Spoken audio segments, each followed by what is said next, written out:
सदर जमहूरिया रामनाथ कोविंद ने मुसलमानों को ईद उल फित्र की मुबारकबाद पेश की। उन्होंने कहा कि ईद उल फित्र रमजान के मुबारक महीने के दौरान इबादत और रोजे के इख्तिताम के बाद मनाई जाती है। ये त्यौहार मोहब्बत, अमन, भाईचारा और खैर सगाली के जज्बे की अलामत है। सदर जमहूरिया ने ईद के दौरान सोशल डिस्टेंसिंग मेंटेन करने और मास्क इस्तेमाल करने की अवाम से अपील की। उन्होंने कहा कि मैं उम्मीद करता हूं कि ईद उल फित्र हमारी जिंदगी में रहमत, बरकत, सेहत और खुशहाली लाए। नायब सदर जमहूरिया एम वेंकैया नायडू का ट्वीट आया है, ईद उल फित्र की बहुत बहुत मुबारकबाद। ईद लोगों की मदद करने का नाम है। रहमदिली, मोहब्बत और अपनापन सिखाती है ईद। कोरोना की वजह से खास ध्यान रखें।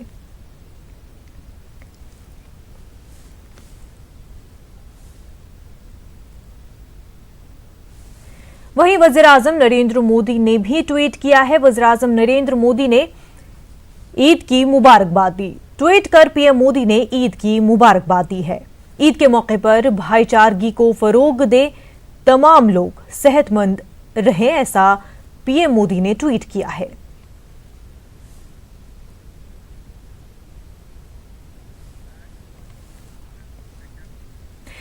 ईदगाह मीर आलम का शुमार हैदराबाद के कदीम ईदगाहों में होता है।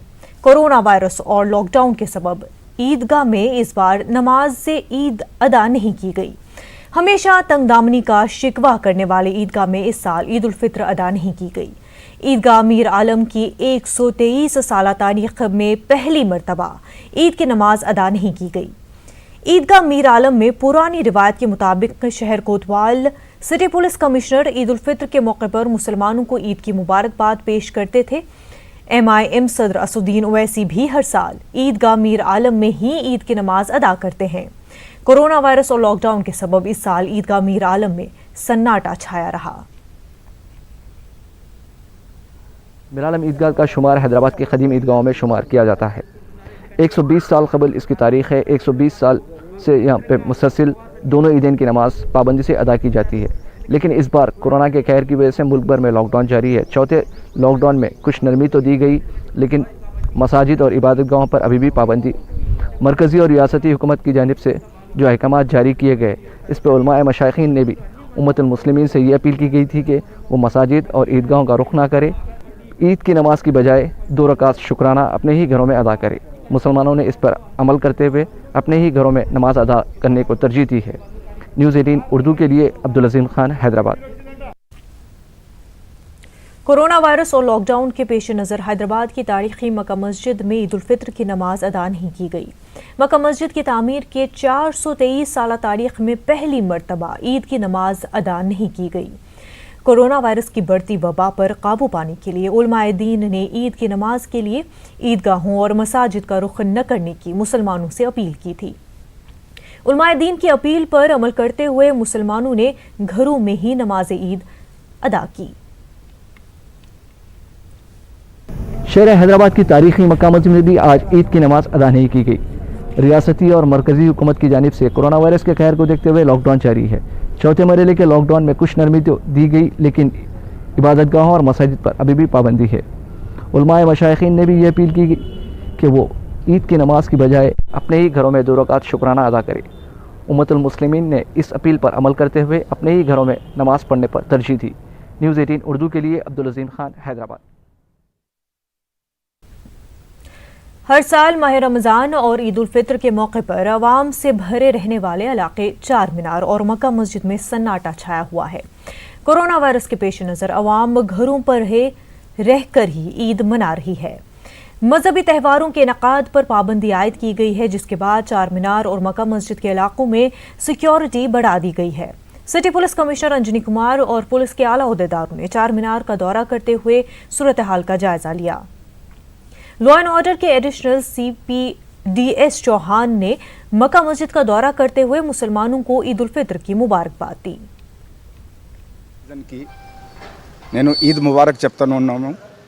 ఎందుకంటే మనందరికీ తెలుసు 30 రోజు ఎంత కష్టపడి రోజా చేసిన తర్వాత ఈద్ రోజున అందరూ కూడా చాలా సామరస్యంగా చాలా హ్యాపీగా ఇది ఈద్ సెలబ్రేట్ చేస్తున్నారు. దాంట్లో ఒక ముఖ్యమైన విషయం ఏంటి అంటే ఏదైతే ఏదో కరోనా థ్రెట్ ఉన్నది దాని మూలంగా ఏదైతే ప్రికాషన్స్ తీసుకోవాల్సింది ఉన్నది ఇవాళ చాలా ఒక సంతోషంగా అనిపించింది.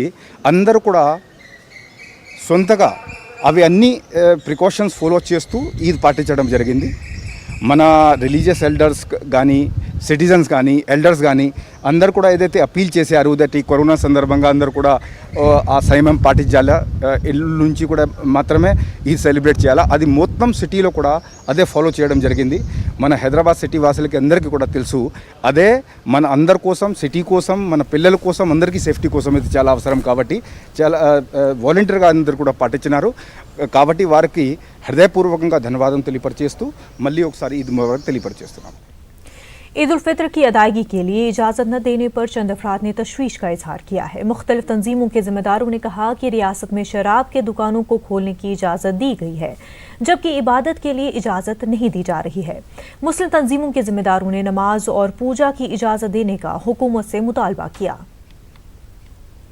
तो बुरा है माशाल्लाह से, उन्हें नमाजों को देना था 1 घंटा 1.5 घंटा देना था, शराब खानों को दिए परमिशन, तो ये मस्जिद को नमाज़ पढ़ने की नहीं दी है कुदरती निज़ाम को।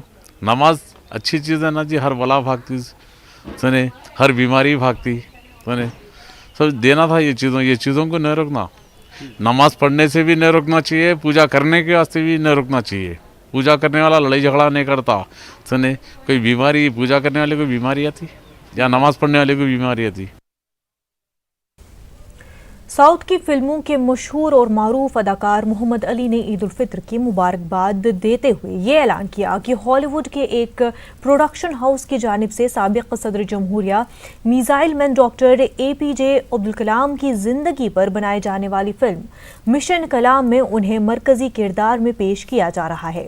अली ने इस फिल्म में अब्दुल कलाम के रोल के लिए उनके इंतखाब किए जाने को अपनी खुशकिस्मती से ताबीर किया है। इस फिल्म के डायरेक्टर जगदीश दांती हैं और प्रोड्यूसर हेनरी मार्टिन हैं।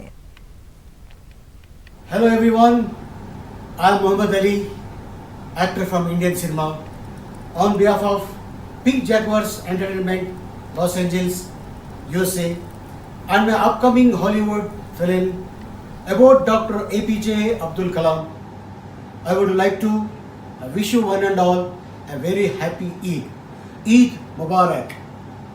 Dr. APJ Abdul Kalam was a great president of India, also known Missile Man of India, a great human being.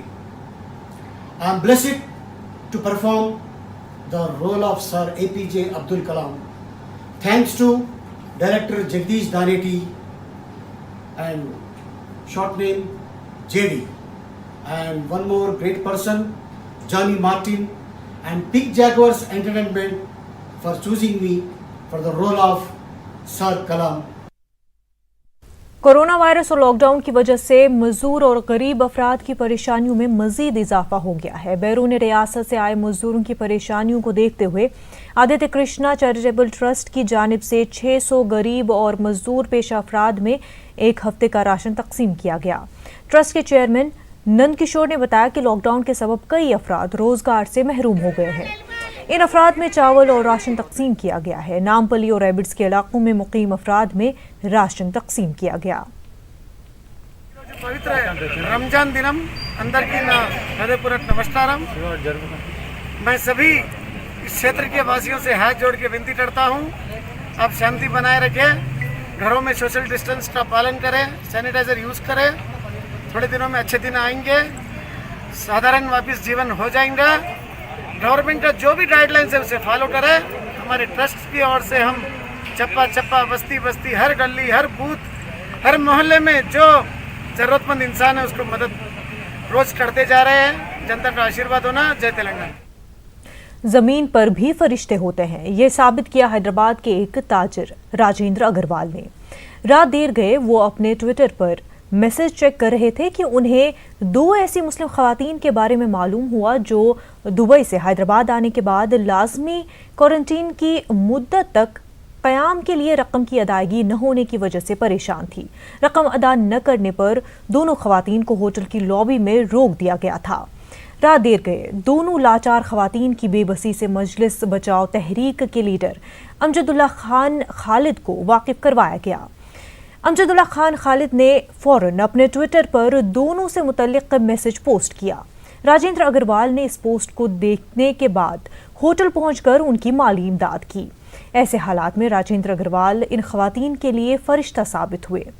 Hyderabadi ताजिर ने ये साबित किया कि आज भी इंसानियत बाकी है।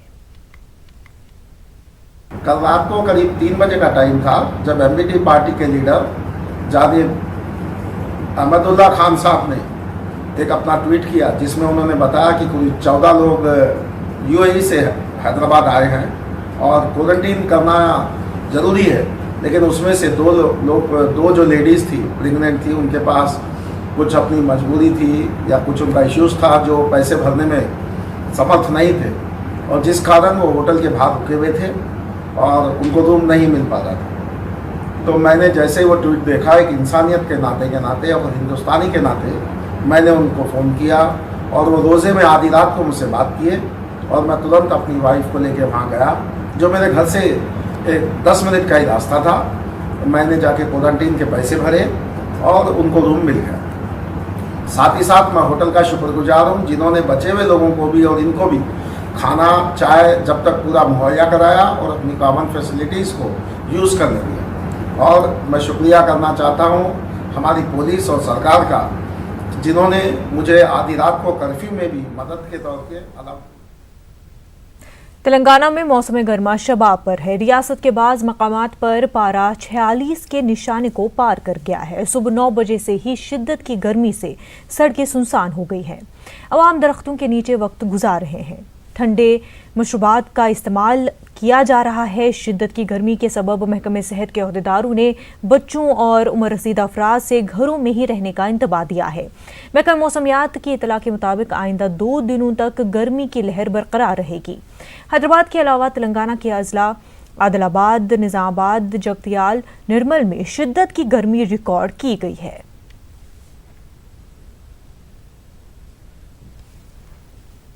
आज से मुल्क में घरेलू परवाज की शुरुआत हो गई है, पर उसके लिए हुकूमत ने बाकायदा गाइडलाइन तैयार की है। गाइडलाइन के मुताबिक दूसरी रियासतों से आने वाले मुसाफिरीन को 14 दिन तक होम क्वारंटीन में रहना होगा। हुकूमत ने उन मुसाफिरीन को थोड़ी राहत दी है जो 1 हफ्ते या उससे कम मुद्दत के लिए कहीं आए या जा रहे हो। जिन मुसाफिरीन को ताज़ा क्वारंटीन रिपोर्ट नेगेटिव आई है, उन्हें क्वारंटीन से छूट दी गई है। एयरपोर्ट पर सभी मुसाफिरीन की तिबी जांच होगी और सभी मालूमात जिला इंतजामिया को रखनी होगी।